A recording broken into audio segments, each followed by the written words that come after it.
तो दोस्तों हमेशा की तरह एक बार फिर से पवन सिंह और डिम्पल सिंह की जोड़ी एक साथ देखने को मिलेगा आप लोगों को।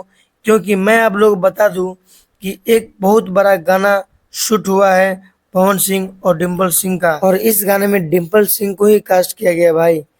लेकिन मैं आप लोगों को एक बात बताना चाहता हूँ कि भाई आप लोगों को डिम्पल सिंह ही क्यों पसंद आते हैं? भोजपुरी में और भी अच्छी अच्छी मॉडल है भाई, उन लोगों का मौका दीजिए।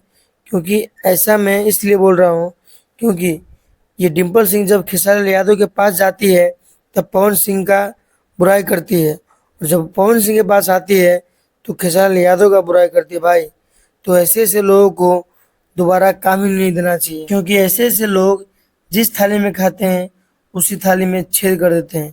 कहीं ना कहीं ये बहुत ही ऐसा ऐसा बात एकदम खराब है, क्योंकि भाई डिम्पल सिंह हमेशा ऐसा करती है। पता नहीं क्यों इसको मजा आता है करने में क्या। बाकी आप लोगों को क्या लगता है कि इन दोनों का जोड़ी एक बार फिर से आना चाहिए या नहीं आना चाहिए? कमेंट बॉक्स में जरूर बताइए। बाकी ये जानकारी पसंद आया तो एक लाइक करके चैनल को सब्सक्राइब जरूर कर लीजिए। तो फिर मिलते हैं किसी नेक्स्ट वीडियो में, तब तक के लिए जय हिंद जय भारत।